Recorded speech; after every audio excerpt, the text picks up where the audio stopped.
La doctrina, lo que creemos, es de mucha importancia. Y lo que vamos a mirar hoy es la doctrina hace la diferencia. La semana pasada vimos que ya Pablo empezó su tercer viaje misionero y iba visitando a los mismos lugares para compartir de nuevo. Y hoy llega a Éfeso, donde él tuvo un ministerio largo. Y lo que queremos entender es qué tan importante es la doctrina. A veces escuchamos que pues no vamos a pelear por la doctrina, lo que es importante es el amor, en que amamos al uno al otro y realmente no vamos a entrar en discusiones, no queremos pelear. Pues es cierto, necesitamos amar al uno al otro, eso sí. Pero también la doctrina o la enseñanza de la palabra de Dios es de mucha importancia. No es solo que podemos cada uno creer lo que queremos creer y que cada uno puede hacer lo que quiere hacer. Un ejemplo, cuando pensamos en la iglesia, por ejemplo, hay un versículo en Mateo que dice donde dos o tres están reunidos, yo estaré en medio. Y promete la presencia de Dios donde dos o tres están reunidos. Pero no es la definición de la iglesia. Entonces, donde hay dos o tres reunidos, no quiere decir que esa es una iglesia. O que yo puedo omitir o no ir a la reunión de la congregación y puedo hacer lo que yo quiero hacer y llamarlo iglesia. No. La Biblia enseña claramente lo que es una iglesia y manda a nosotros a congregarnos. Y es un mandato de Dios de reunirnos como hermanos en Cristo. Y que para la palabra de Dios, para escuchar la palabra de Dios y para animarnos mutuamente. Yo hablé con una persona que me dijo, yo no voy a la iglesia porque pues yo oro en la casa y yo canto en la casa y yo tengo mi Biblia. Y no necesito ir. Y yo dije, bueno, de pronto no necesitas ir, pero la iglesia te necesita. Entonces, cuando uno está bien, que está caminando y las cosas van bien, es cuando los demás necesitan el ánimo y necesitan el amor tuyo. Y necesitan escuchar las maravillas y lo que Dios está haciendo en su vida. Y es cierto, cuando pasamos por dificultades, cuando pasamos por desempleo o cuando pasamos por enfermedades, necesitamos también la iglesia para estar ahí, para orando y animando y apoyándonos. Entonces, no solo voy a la iglesia cuando necesito, pero cuando puedo dar también, ¿cómo puedo servir a los demás? La iglesia te necesita. Y es un mandato de Dios. Ok, digo todo eso porque es lo que enseña la palabra de Dios. Y lo que vamos a mirar en Hechos 19 es qué tan importante es la buena doctrina. Que podemos tener cada uno buena doctrina, buena enseñanza. Doctrina solo quiere decir enseñanza. Bueno, hay palabras como dogma y doctrina suena como, no queremos entrar en discusiones. No necesitamos buena doctrina. Necesitamos buena enseñanza porque la enseñanza nos va a llevar a buena conducta.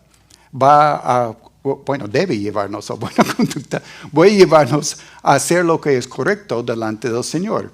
Y realmente no es importante si agrada a los hombres, lo que es importante es agradar a Dios y hacer su voluntad.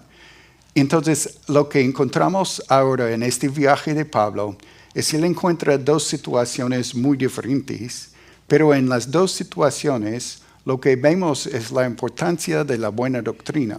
Entonces, vamos a ver la primera situación ahora. Y empezando, voy a leer versículos 1 a 3 para empezar. Entonces, versículo 1. Aconteció que entre tanto que Apolos estaba en Corinto, Pablo, después de recorrer las regiones superiores, vino a Éfeso, hallando a ciertos discípulos. Les dijo, ¿recibiste el Espíritu Santo cuando creíste? Ellos le dijeron, ni siquiera hemos oído si hay Espíritu Santo. Entonces dijo, ¿en qué pues fuiste bautizados? Ellos dijeron, en el bautismo de Juan. Entonces, en esta primera parte, vemos la situación. A ver, yo creo que voy a necesitar ayuda, porque el control no me... Ok, gracias. Entonces, tenemos los discípulos de Juan, entonces, y él encuentra a ellos, y vemos en versículos 1 a 3, el diagnóstico que da Pablo. Él empieza a hablarles un poco. Ahora, pensamos en estas personas. No son mala gente, son discípulos. Son personas que están dispuestos para ir y hablar, y vamos a ver más tardecito que son como 12, que andan juntos y son buena gente. Y tienen algo de la palabra de Dios ya, porque habían escuchado del bautismo de Juan. ¿Qué es el bautismo de Juan? Es un bautismo llamando a las personas a arrepentimiento. Entonces él está llamando a las personas a un cambio y anunció el reino. El reino estaba cerca. Este es el mensaje de Juan. Entonces ellos fueron bautizados como judíos en el bautismo de Juan. Ese es un paso súper grande. Entonces son gente comprometida, son gente que quieren servir al Señor, son gente que se arrepintieron de su pecado y quieren servir al Señor. No son malos, pero todavía necesitan conocer a Cristo. Entonces todavía necesitan todo lo que es la buena enseñanza. Faltaba escuchar de Jesús. Nosotros podemos encontrar gente buena, gente que no están haciendo daño a nadie, más bien de pronto están compartiendo mucho amor. Están demostrando a los demás que hay un camino mejor, pero si no están hablando de Jesús y no conocen a Jesucristo, necesitan escuchar el Evangelio. Es exactamente lo que Pablo dijo a ellos. No han escuchado, no tienen completamente el mensaje. Entonces nosotros necesitamos tener la convicción en nuestro corazón que cada persona necesita escuchar el Evangelio. No importa si son muy malos o muy buenos. No importa si son las personas que andan en la calle haciendo daño o son personas muy cultos que pagan sus cuentas, son buenos padres y son, lo que decimos nosotros, buena gente. Pero cada persona necesita escuchar el Evangelio y ellos también. Entonces, él habla a ellos en cuanto del Espíritu Santo. Él dice a ellos que no han escuchado y luego él dice a ellos, vamos a escuchar la explicación, versículo 4. Dijo Pablo, Juan bautizó con bautismo de arrepentimiento, diciendo al pueblo que creyesen en aquel que vendría después de él, esto es, en Jesús el Cristo. Cuando oyeron esto, fueron bautizados en el nombre del Señor Jesús. Y habiendo impuesto Pablo las manos, vino sobre ellos el Espíritu Santo, y hablaban en lenguas y profetizaban. Bueno, en versículo 7 dice, eran por todos unos 12 hombres. Entonces ahí están los 12. 12 hombres que no habían escuchado en cuanto al Evangelio. Pablo llega con la explicación. Esos son los versículos 4 a 7. Dando la explicación más en cuanto de, él habló de el que iba a llegar, pero ya llegó Jesús. Buena noticia, ya Jesucristo vino, ya Jesús murió en la cruz. Ellos inmediatamente recibieron esta palabra. ¿Por qué? Porque si estaban esperando Mesías, ya escucharon Mesías llegó y fueron bautizados en el nombre del Señor Jesucristo. Ahora lo que vemos en ellos también es que fueron, el orden era, fueron bautizados y luego vino el Espíritu Santo sobre ellos por imposición de manos. Recuerda que cuando estamos estudiando Hechos, estamos en un tiempo de transición del Antiguo Testamento al Nuevo Testamento, de lo que era el pueblo de Israel y ahora la iglesia y lo que Jesús está formando su iglesia para llevar el evangelio, que va a incluir más que el pueblo de Israel, los judíos, pero judíos y gentiles. Y lo que vemos es cómo el evangelio expande desde Jerusalén a Judea, Samaria y a los últimos. Estamos ahora llegando a esta parte de Éfeso, que los judíos y los últimos. Lo que no hay en Hechos es un patrón en cuanto de después de eso pasó eso. Después de ser bautizados es cuando recibieron al Espíritu Santo. Cuando Cornelio, recuerda algunos capítulos atrás, recibió a Cristo, ellos recibieron el Espíritu Santo y luego fueron bautizados. Entonces, en Hechos, no es Dios, no dice, ok, primeramente eso va a pasar y luego eso va a pasar y luego eso va a pasar. Van a creer en Jesús, luego van a ser bautizados y luego van a hablar en lenguas. No, a veces pasa al revés. ¿Por qué? Porque es el propósito de hablar en lenguas en Hechos es para unificar, para demostrar que había llegado el Espíritu. Recuerdo, eso es nuevo. Eso es lo que vimos en Hechos 2, lo que vimos en Samaria, lo que hemos visto ya con los primeros gentiles y ahora en Éfeso, es para demostrar que hay una sola iglesia. No hay una iglesia en Israel, en Jerusalén, y también hay una iglesia en Samaria y una iglesia en Éfeso, en el sentido de que ya somos uno en Cristo, ¿ok? Está mostrando que somos todos iguales, todos pueden conocer a Cristo. Entonces, ¿por qué hablar en lenguas? Para demostrar que son parte de, hasta los gentiles. Recuerda qué tan difícil es que los judíos pueden aceptar a los gentiles. Entonces, hasta los gentiles pueden ser parte de la iglesia, pueden ser parte con Cristo. Eso fue una lucha grande. Hemos visto ya el primer concilio, donde hablaron y llegaron a un acuerdo. Entonces, en Hechos, vemos la historia de cómo Dios unificó a su iglesia, como Dios demostró a través de don de lenguas, y vamos a hablar un poco más de eso ahorita, de cómo Él usó eso para comprobar, para demostrar. Es un don de señal, tanto como sanación y milagros, prodigios, son dones de señal para confirmar que, en este caso, confirmar que ellos recibieron el Espíritu Santo. En otras ocasiones para confirmar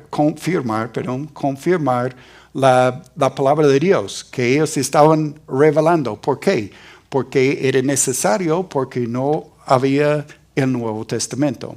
Entonces ellos mismos profetizaban. Había profetas que hablaron la palabra de Dios, la revelación vino también a través del don de lenguas. ¿Por qué? Era necesario en este momento para demostrar que Dios estaba obrando, Dios unificando a su iglesia. Porque miramos ahora un paso más. ¿Qué hicieron después? ¿Qué fue? Ya ellos escuchan. Él lleva a estos 12 con él, ahora en versículo 8. Y entraron Pablo en la sinagoga, habló con denuedo por espacio de 3 meses, discutiendo, persuadiendo acerca del reino de Dios. Pero endureciéndose algunos y no creyendo, maldiciendo el camino delante de la multitud, se apartó Pablo de ellos y separó a los discípulos, discutiendo cada día en la escuela de uno llamado Terrano. Así continuó por espacio de 2 años, de manera que todos los que habitaban en Asia, judíos y griegos, oyeron la palabra del Señor Jesús. Y vamos a hablar de eso un segundito. Entonces tenemos la parte en versículos 8 y 10, ahora como después de llevar esos 12 que ellos ya son creyentes, como hizo Pablo siempre, a sinagoga para compartir con los judíos. Los judíos rechazaron la palabra, la mayoría, y ya van a otro lugar para compartir por 2 años. Es un ministerio largo que tuvo en Asia. ¿Y qué hizo Pablo en todo ese tiempo? Enseñando la palabra de Dios, dando la palabra de Dios, enseñándoles para que ellos estaban firmes en la palabra de Dios, que pueden ellos tener una base firme. Tanto como empezó con ellos, ya discipulando a ellos, que pueden saber lo que es la voluntad de Dios. Ahora, hay otras evidencias, ahora en versículo 11 y 12. Y hacía Dios milagros extraordinarios por mano de Pablo, de tal manera que aún se llevaba a los enfermos los paños o delantales de su cuerpo, y las enfermedades se iban de ellos, y los espíritus malos salían. Entonces, a través de las manos, hasta los pañales, no puedo decirlo, pañales, ¿cierto? Pañuelos, gracias. No, es pañales. Eso es de bebé. Ok. Entonces llevó todas estas cosas para, dice paños y delantales de su cuerpo para... ¿Y qué pasa? ¿Qué hacen hoy en día las personas? Las iglesias venden paños y otras cosas para decir, eso vino de Israel y eso tiene... Pero eso no es cierto. No creen en nada de eso. No es lo que Dios y cómo Él está operando hoy en día. Eso, lo que estamos leyendo, es histórico para demostrarnos el poder de Dios y confirmando la palabra de Dios y confirmando el ministerio de Pablo y los apóstoles y lo que ellos hicieron. Entonces, parte de lo que estamos estudiando es para hoy en día, la idea de enseñar la palabra, la idea de evangelizar. Eso sí es para nosotros. Y hay otra parte que era para la época de ellos. ¿Por qué? Porque era el inicio y porque no había la palabra de Dios. Eso quiere decir que Dios no sana hoy en día. Claro que Él sana, pero no hay personas como Pablo, los apóstoles, que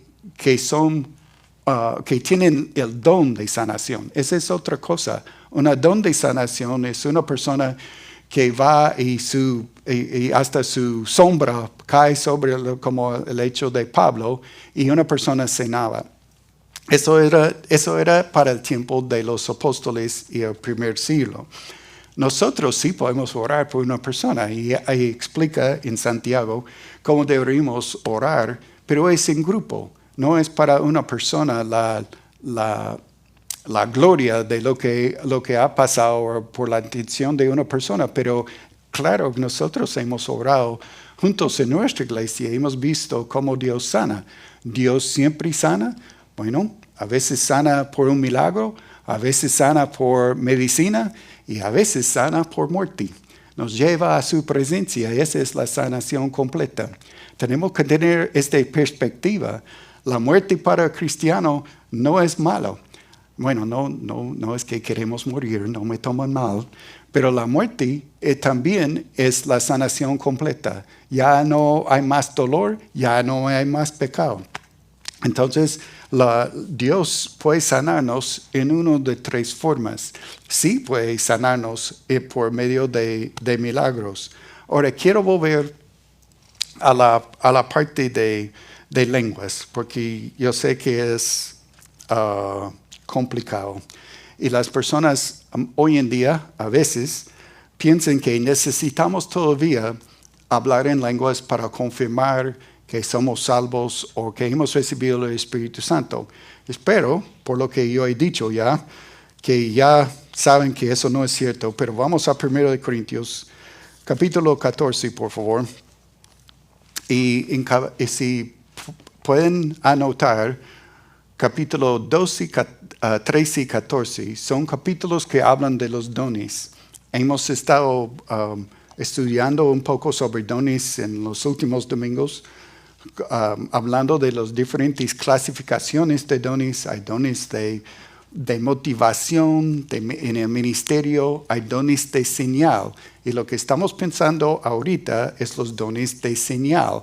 Son los dones que son para confirmar, para demostrar.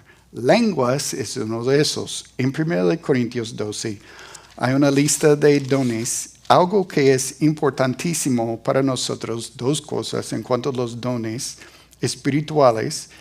En 1 de Corintios 12, versículo 7 dice, pero a cada uno les es dada la manifestación del Espíritu para provecho. Entonces recuerda que parte de la definición de un don espiritual es para la edificación de otra persona. El don espiritual no es egoísta, no es para mí. Mi don es para apoyar y ayudar a la iglesia en su madurez. Otro punto importante es que nosotros podemos pensar, bueno, yo quiero ese don. Yo quiero el don que el otro tiene. Pero mira lo que dice el versículo 11. Es 1 Corintios 12, 11. Pero todas estas cosas las hace uno y el mismo Espíritu, repartiendo a cada uno en particular como Él quiere. Entonces es el Espíritu y la voluntad de Él que decide quién va a recibir cuál don. Entonces no podemos pensar que todos vamos a tener don de lenguas o todos vamos a tener cualquier otro don, pero como lenguas es problemático hoy en día, no podemos nosotros pensar que yo puedo adquirir el don que yo quiero. No, es el Espíritu Santo que reparta los dones como Él quiere. Entonces no vamos a tener todos el mismo don y no puedo adquirir el don que yo deseo. Es el Espíritu que reparte a nosotros según su voluntad cómo vamos a recibir el don. Ok, un punto súper importante, entre capítulo 12 y capítulo 14 hay capítulo 13. Tiene sentido. Entonces, en capítulo 13 habla del amor. Entonces, ningún don es importante si no hay amor. Entonces, capítulo 13 no es solo sacarlo de su contexto. En medio de todo eso de servicio, en capítulo 12 y capítulo 14, que habla de los dones, él habla de la importancia del amor, que todo lo que vamos a hacer, tenemos que hacerlo con amor. Entonces, la motivación con lo cual yo hago las cosas es de mucha importancia. No podemos pensar que los medios justifican el fin, ¿cierto? No. La forma y la motivación por todo lo que yo hago es de muchísima importancia delante de Dios. Capítulo 13 está ahí para recordarnos el amor y la forma, el trato que yo tengo con las personas es de muchísima importancia cuando yo estoy sirviendo al Señor. Entonces no es el fin si al final tengo un grupo grande o una iglesia grande o lo que sea, pero hay muchas personas heridas en el camino y muchas personas dañadas y muchas personas que han dejado la fe por la forma que fueron tratados. Eso no es de Dios. Eso es de la carne. Lo que necesitamos es con el amor de Dios, capítulo 13, demostrar a cada uno cómo es que necesitamos servirle a Él. Ahora sí,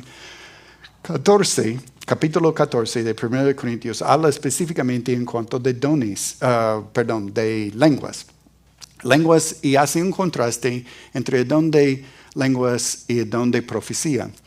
Y hay pautas, y no podemos ver todo el capítulo y leer todo, pero voy a leer algunos versículos, ¿ok? Solo para tener la idea. Pero 14, él habla de la importancia más bien de la profecía. Recuerda que profecía acá no está tanto hablando de predecir lo que es las cosas en el futuro, pero hablando la palabra de Dios clara, anunciando la palabra de Dios. Es la idea de la profecía acá. Hablando la palabra que las personas pueden entender, doctrina, que pueden entender la voluntad de Dios. Mira, versículo 2. Bueno, versículo 1 habla voy a leerlo. Versículo 1 dice, seguir el amor y procurar los dones espirituales, pero sobre todo que profeticéis. ¿Por qué? Versículo 2. Porque el que habla en lenguas no habla a los hombres, sino a Dios, pues nadie le entiende, porque por el Espíritu habla misterios. versículo 3 dice, pero el que profetiza habla a los hombres para edificación, exhortación y consolación. Entonces ahí va tres categorías o tres resultados que podemos ver cómo cuando usamos nuestro don estamos hablando de madurez, edificación, que vamos a ayudar a los demás a caminar de como deben a caminar. Entonces, el que habla en lengua extraña, a sí mismo se edifica, pero el que profetiza edifica a la iglesia. Entonces, ahí está el contraste. Ahora él da algunos ejemplos, pero voy a saltar todo eso, porque no puedo hablar de todo el capítulo. Pero habla de la importancia de algo claro, que van a entender, y la edificación. Ahora, más adelante, él dice en versículo 19, 18. Doy gracias a Dios que hablo en lenguas, ese es Pablo, más que todos vosotros. Pero en la iglesia prefiero hablar 5 palabras con mi entendimiento para enseñar también a otros que 10,000 palabras en lenguas desconocidas. Entonces vemos la importancia. Él está dando más peso a la palabra clara, profetizar, que a las lenguas. Mira cómo estamos invertidos hoy en día, que la gente quiere hablar en lenguas. ¿Por qué? Porque llama la atención. Llama que las personas quieren mostrar. Pero quiero decirles, es una falta de fe, no es por fe. Es buscando algo externo que comprueba que sí tengo el Espíritu en vez de andar por fe.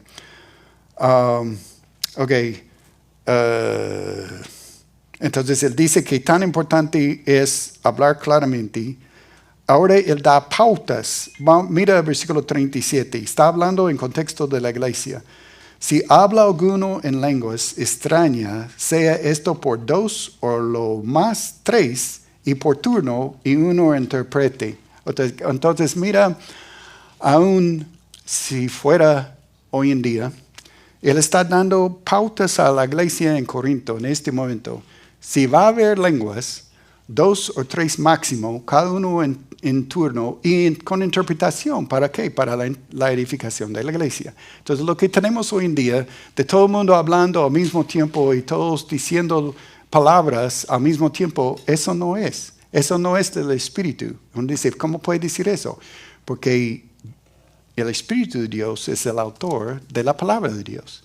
El Espíritu de Dios no va a guiarte en contra de su propia palabra.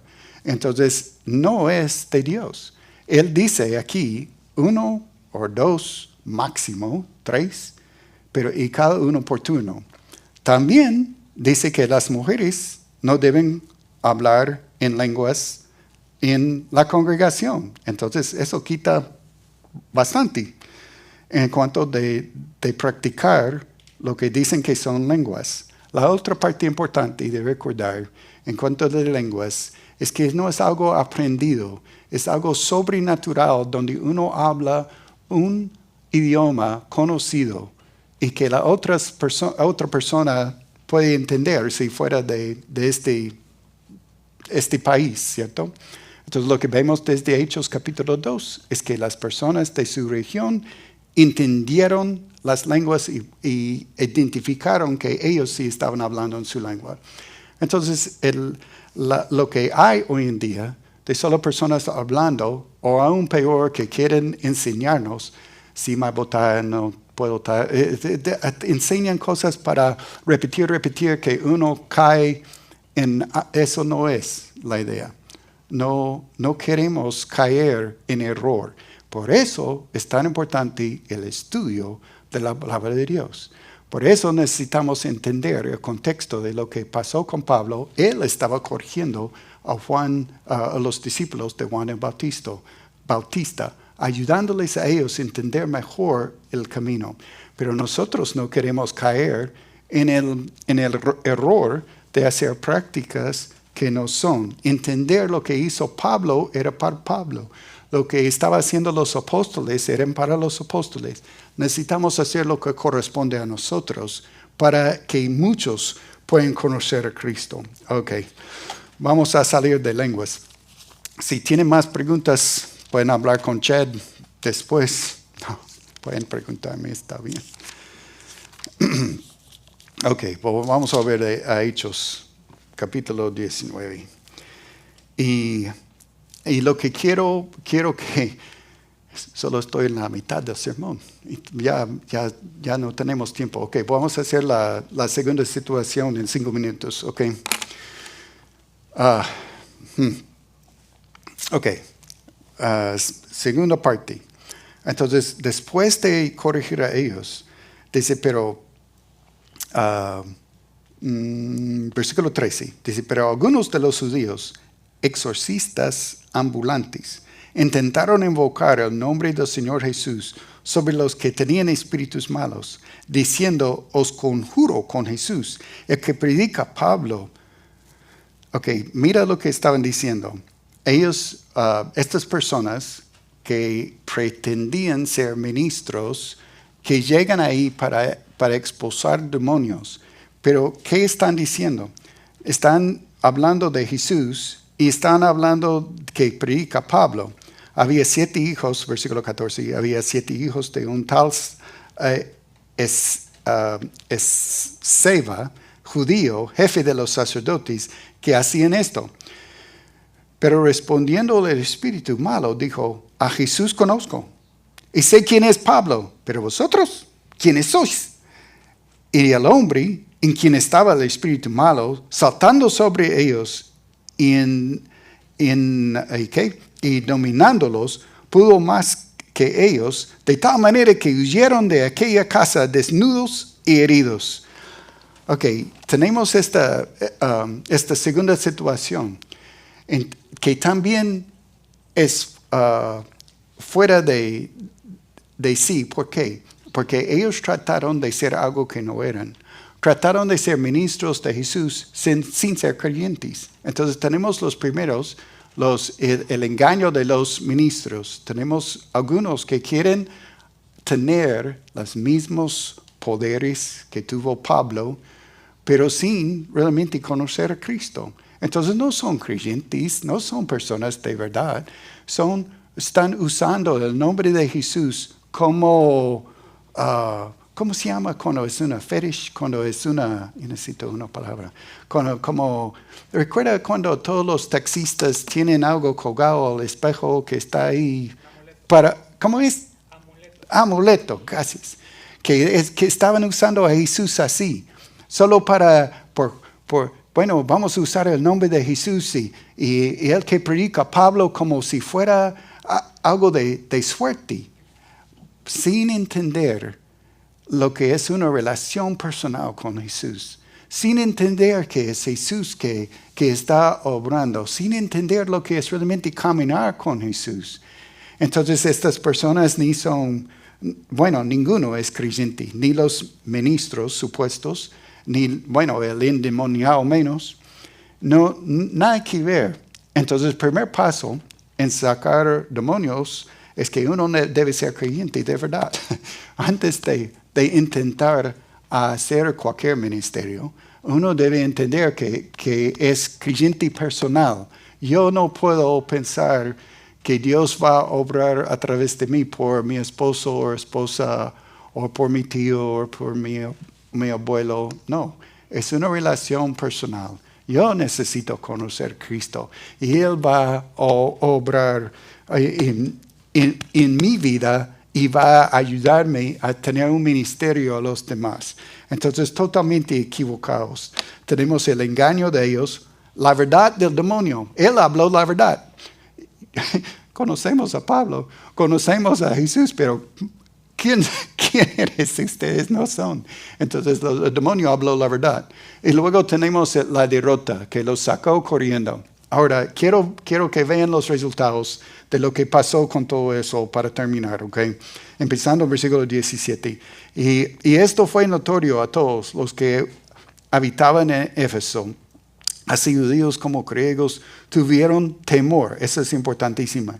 Temor, todos ellos. Y era magnificado el nombre del Señor Jesús. Y muchos de los que habían creído venían confesando y dando cuenta de sus hechos. Y asimismo, vamos poco a poco, perdón. Vamos a versículos 17 y 18, entonces, en la última parte de los resultados. Gracias. Entonces, primeramente, en versículo 17 tenemos el miedo. Este miedo no es malo, ese es el temor de Dios. Vino un temor sobre la iglesia. ¿Temor de qué? Temor de ofender a Dios. Temor de pecar contra Dios. Ese es un temor bueno. Recuerda eso vimos desde capítulo 5. Cuando cayó muerto 2 personas por haber mentido al Espíritu Santo. Este temor es bueno. Es un temor de no ir en contra de lo que dice la palabra, o en este caso de pecar contra Dios. Entonces ese es un temor bueno. Y luego hay una confesión en versículo 18. Ellos vinieron para confesar lo que estaban haciendo es malo. Ahora, ¿por qué? Porque había todos paganos en esta región de Éfeso. Entonces, ¿qué hicieron en versículo 19? Asimismo, muchos de los que habían practicado la magia trajeron los libros y los quemaron delante de todos. Se echa la cuenta de su precio. Hallaron que era 50,000 piezas de plata. Ok, yo lo miré en Google. Es como lo que hacemos todo. Es como 4 o 5 millones de dólares lo que quemaron. Quemaron los libros. ¿Por qué? Porque demostrando su arrepentimiento. Eso es obra de arrepentimiento. Llegaron y dijeron, no vamos a seguir más a los demonios, a los ídolos. Vamos a dejar esta magia. Y no era solo de palabra. Trajeron sus libros y los quemaron delante de ellos. 4 o 5 millones de dólares. No es, libros no eran tan fáciles de conseguir como hoy en día, pero ellos estaban dispuestos de poner obra a lo que estaba diciendo. Eso es importantísimo. Las obras no nos salvan, pero una fe que no obra no salva tampoco. Necesito creer en el Señor Jesucristo y mi vida debe tener resultados. Debe demostrar que yo sí creo. Ellos creyeron, confesaron su pecado y pusieron acción y creyeron lo que estaban haciendo. Tenemos el renuncio, que ellos renunciaron a estas prácticas malas. La última parte que vamos a mirar ahora, así crecía y prevalecía poderosamente la palabra de Dios.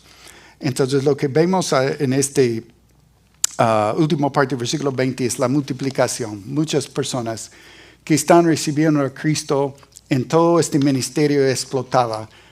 Entonces, unas preguntas ya para terminar. Entonces, para pensar en nosotros, de pronto necesitamos un diagnóstico para pensar qué es mi próximo paso de fe. ¿Qué es lo que el Señor quiere para mí? Pensando en nuestras vidas. De pronto, puede pensar, bueno, yo necesito estudiar la Biblia más. Bueno, por eso tenemos grupos de estudio, por eso tenemos los grupos en casa. Yo necesito entender mejor los dones espirituales. Yo necesito entender mejor lo que dice la palabra de Dios. También necesitamos pensar en pasos de obediencia. ¿Cuáles son los pasos que yo necesito dar para demostrar que yo amo al Señor? Recuerda que las obras no nos salvan, pero necesitamos vivir lo que estamos diciendo, vivir la fe, como ellos tomaron pasos en serio, estaban dispuestos a dejar a sus bienes, 4 o 5 millones de dólares ahí quemado. No es que vendieron, de pronto nosotros hubiéramos pensado, yo puedo vender eso y puedo ir a la costa y vivir bien. Los quemaron porque sabían que eran malos. ¿Qué hemos hecho? ¿Cómo estamos?